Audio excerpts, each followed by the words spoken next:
Well, this has been a long time coming to see what happened today. I'm relieved. This is good news for Western New York. It's good news for America. Mr. Collins needed to suspend his campaign, but beyond that, he needs to resign. He can't continue. I'm not sure what he's doing by not resigning, if he's trying to extend the pension that he's getting. I can only speculate. But he needs to resign. We need to move on from this moment. I know this is a trying time for him and his family. It's got to be difficult, but we need to have a clean break from this era of dark politics, of corruption, of backroom deals. It needs to end. We need to move on. Now, what happened next, I'm not sure. We can only speculate. We're not sure what's going to happen, but they're going to reach deep into their bag of tricks. It's going to be an ugly process. They're going to try to manipulate you once again. They're going to try to say, well, this is all okay. This new guy, whoever we put in, is going to be great. But do we believe that that same broken system that told us Chris Collins is a great person, that will be a great representative of our region, do we believe that system works? No! I'll tell you what, not too long ago, I was going around saying, look at this guy's record. Look how he's mistreated Western New York. I just met a man just now. Chris bought one of his companies and sold it off. He lost his job. He said to me, his words, I'm one of Chris's victims. Nonetheless, we turned a blind eye to it. Not us. Many of the people up here with me today were fighting, Republicans and Democrats alike. We're fighting to have this man out of office for a very long time. But not too long ago, when I was saying we need to change this, we were hearing the opposite. We were hearing that I was crazy, that I was a radical, that I didn't understand Western New York, that Mr. Collins, who was arrested in New York City, was the true representative of New York, of Western New York. That's just not the truth. So I feel a great deal of pride that I stood up when a lot of people told me to sit down. They told me what I was doing was wrong. They said I shouldn't dare challenge such a wonderful person as Mr. Collins. It was the wrong position for them to have, and they knew it. All of this news that came out this week, it's been in the public for a long time. For over a year, we've known this. The record was clear. You can see in the record, he was blatantly talking about it, arrogantly talking about the fact that he was using the House of the people, not for the people's business, but for his own business, and for his business of his friends and colleagues, his friends on Capitol Hill.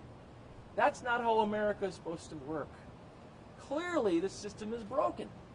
So my message to anyone who's listening is we need to end this broken system. We need to break the machine. Now, I'll tell you what, there's another problem we have. For a long time, we are getting divided as a country, and it's getting worse and worse every single day.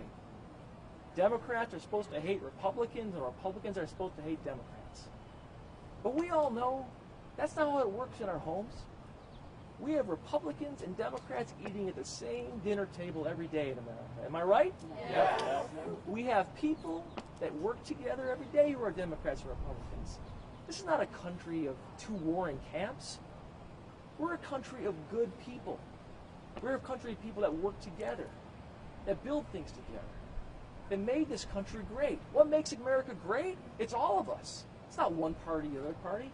It's people from both parties working together. But this machine, the machine that told us that Chris Collins is the future, is the same machine we need to break. So what I ask of every person in Western New York is they look at their heart and you ask themselves, are you a sucker? No. Are you going to believe the cheaters that have taken advantage of us, the cheaters that have told us that this economy is booming? Who's it booming for?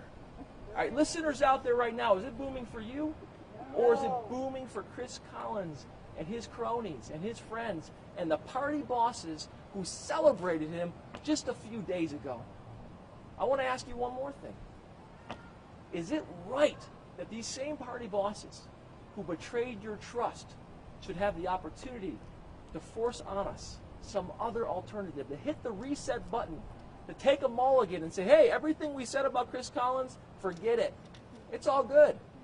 The same people who are telling me that I didn't have a right to be in this race, remember this. This is the last thing I'm going to say today on this point. No one owns you. No party, no corporation, nobody owes you. Nobody owns me either. We need to fight for our independence, our freedom, and our families right here in Western New York. Don't listen to the nonsense on television regarding how we're supposed to hate each other. Let's work together. Move beyond this party machine that forced Chris Collins upon us. So with that, I'm happy to take a few of your questions. I appreciate your time. Nate.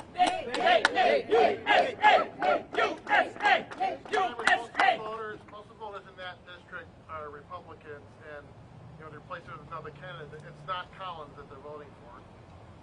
How do you think you'll be able to overcome that? I don't care what party you're from. If my message resonates with you, my message is this. Are you from the working class? Are you from the middle class? Do you feel that people have had your back? Do you trust a system that told you Chris Collins has your back? There's too many people who are working 2 or 3 jobs that have nothing to show for it besides debt. Too many people who are told if you work hard, the American dream, it will pay off. Who've been ripped off from guys with secret deals and backroom handshakes. I ask people to look at me. Look at this guy who came up from a working class background, who never cheated the system, who paid his dues. Look at what I represent. If people want to know what I'm going to represent, I'm not representing a party. I'm going to represent people like my family growing up. That's going to be my compass. What do people like my family need? What do people like my friends here need? They need someone to fight for them. So if you think in this country you should be denied a pension as you worked for your entire life, or you should be denied a living wage, or that your farm should collapse because no one's fighting for you and we're fighting some bigger game somewhere, and vote for somebody else. If you think you have a right to health care access in the greatest country in the world, a country that wastes money on wars overseas, this Afghanistan war, we're spending $4 million an hour for 17 years. If that's what your priorities are, go ahead. My priorities are working people. If you remember one thing, I say this every day about my message. It's a middle class, middle class, middle class. Yeah. We're going to move on. We got a couple of more places to hit. Thank you for coming to Lockport. We're going to. Mr. McMurray, I do have one more question before you go. Yeah. There's a long list of potential Republican challengers who have greater name recognition than perhaps you do.